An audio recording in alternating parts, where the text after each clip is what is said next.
Hey ladies and gentlemen, welcome back to the channel. You're here on the home of the slightly above average ship review, and I'm your host KPZ, an average player in World of Warships Legends. Today got a video review of the Pan-European Tier 6 Premium Destroyer, Oland. It seems so simple. Those umlauts, what could they mean? Oland? Who knows? You know, I'll leave the commenters to tell me how to pronounce this thing. For now, we're going to call it the Oland. All right, we're here on North. I think I actually know the name of this map. And what is the Oland? Well, it's the Skane with a different name. Maybe some minute differences that I haven't bothered trying to figure out. Here's a look at the teams. We are top tier. It's Friesland Jr., Friesland with torpedoes, doesn't have the reload of the Friesland, but it has torpedoes, doesn't have the AA of the Friesland, but it has the DFA consumable. Better in more situations than the Friesland. Definitely the, what people call the Oyster Goatland, what I'm going to call the Ostergotland, is probably even better than this. Got this narrow spread torpedo launcher. We're spotted. We're shooting torpedoes. We're shooting at a Fubuki. There you can see these two twin 120 turrets. Got a real nice flat trajectory and a 2.3-ish second reload. I am using a fully maxed Jersey Swirsky as my commander. We do get a couple of one torpedo strike, maybe. There was some momentary flooding. It was repaired. We are breaking contact. We are getting a lot of disabled stuff. Yeah. Such is the life of a Pan-Euro destroyer. No smoke screen.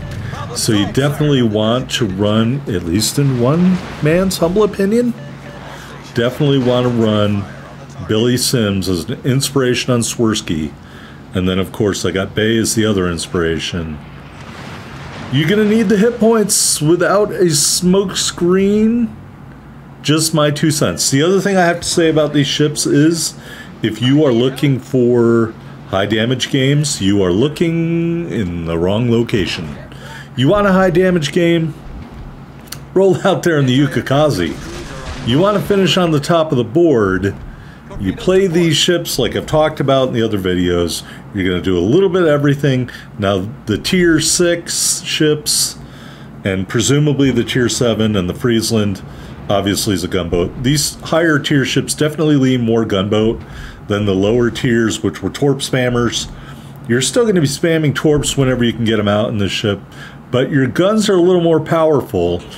And remember, the Ostergotland's going to have access to main battery mod 3, so in theory it should have the same reload that you have on the Friesland, albeit probably won't have the AA power that the Friesland does, but it will have torpedoes and the DFA consumable, much like this ship, much like the Skane. And I got to review the Skane, already in the can, got to review the Vesteris, already in the can. So don't worry about that. I may try to supplant those with better games, but right now they are already good games, either over 100,000 damage or 2,500 plus base XP. There you go. Look, patience with these torpedoes and you can get kills. All right, that's kill number 1 here in the Oland. I'm going to stick with Oland. All right. So this Colorado over here is definitely a juicy target, although again, you're counting on flooding, you're counting on accrued damage to do your work in these ships, to pile up the points, to do effectiveness. Obviously, your other effectiveness comes from capping bases, spotting enemies, shooting down carrier airplanes, all of the little things that big glitzy glammy destroyers like, you know, the Yukikaze or the Kid. The Kid's all about gunboats. The Yukikaze's all about torpedoes. Lots of stuff in between. I think these are pretty balanced destroyers.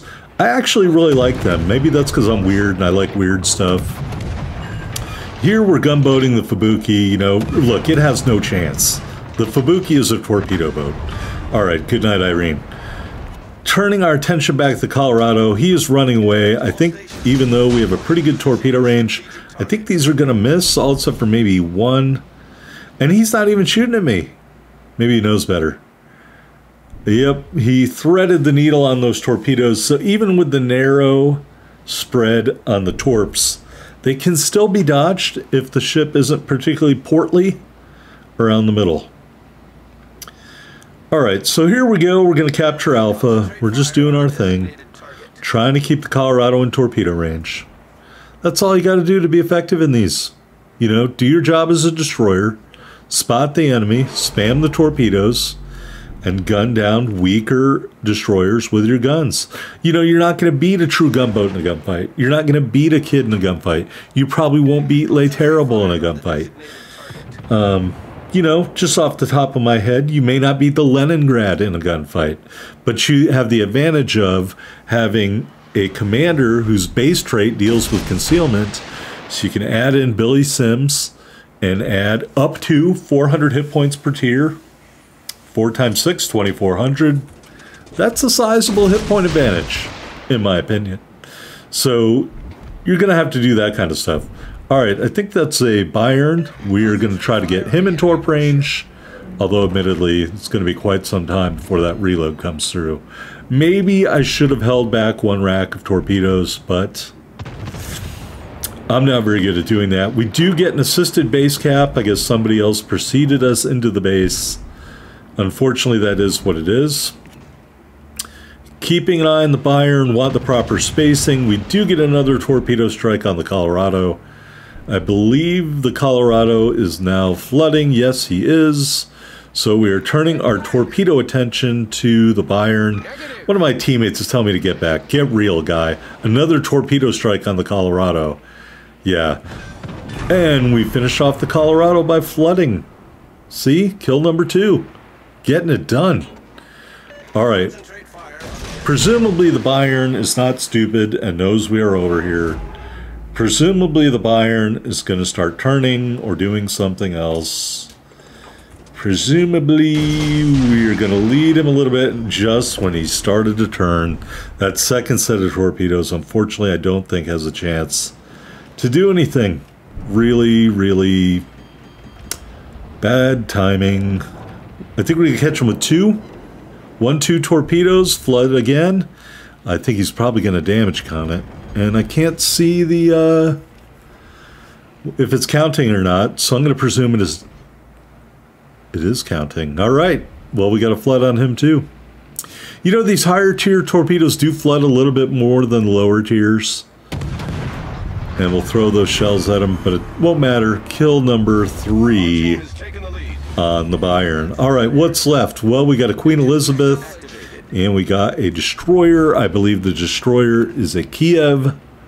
The Queen Elizabeth is far, far away.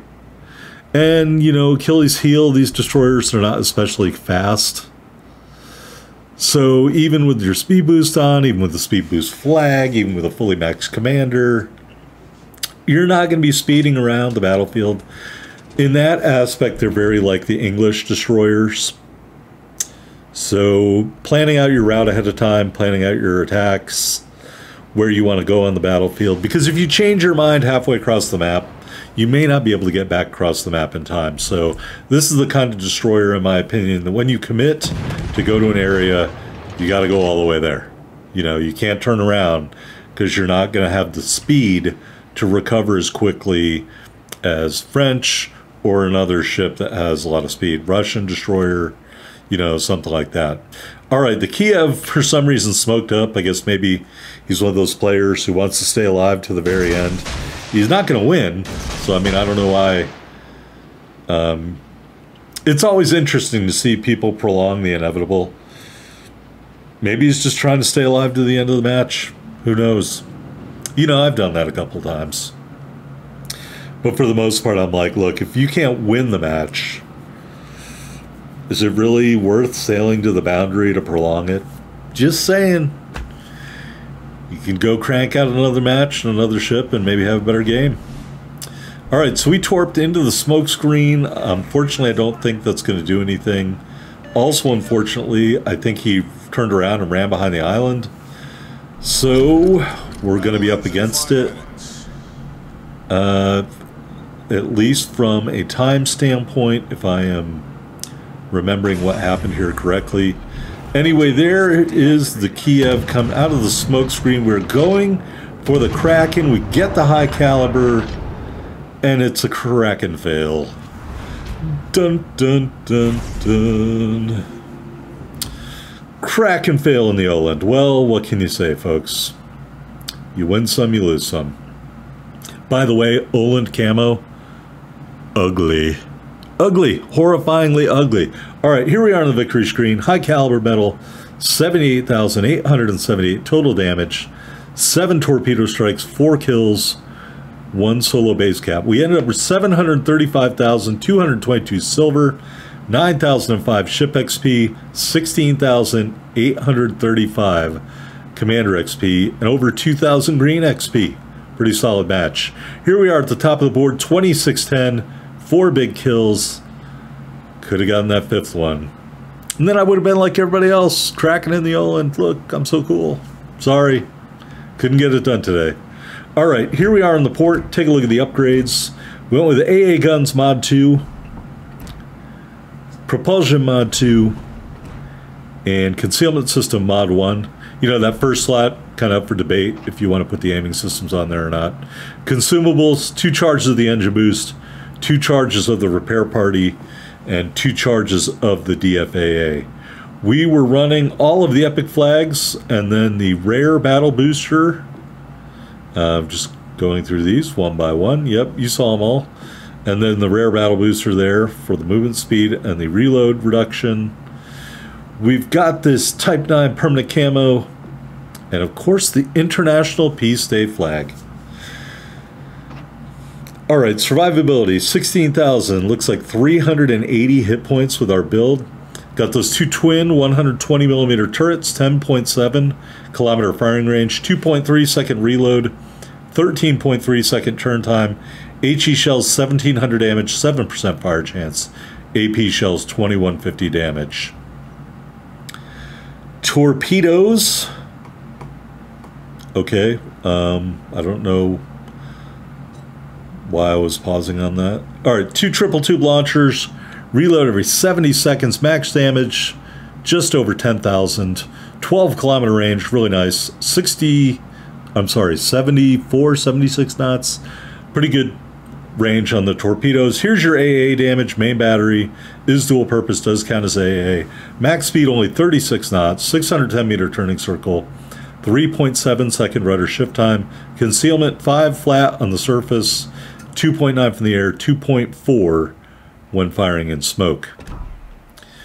And here's our commander, fully maxed, Jerzy Swirsky. We got Bay and Sims as our inspirations. Already talked about that. Because this trends more towards the gunboat, Observant Rage, Look at Me Now, Twist and Track, Smoke on the Water, and don't forget you might have Cloudy Days on there, so make sure to switch it to Cloudy Days because you don't have a smoke screen. I am an idiot. All right, Ren, you idiot. Yeah, so don't be like me and run it with Smoke on the Water and Unstoppable. Anyway, I hope you enjoyed this video, everybody. If you did, hit that like button. See you on the next Slightly Above Average Ship Review.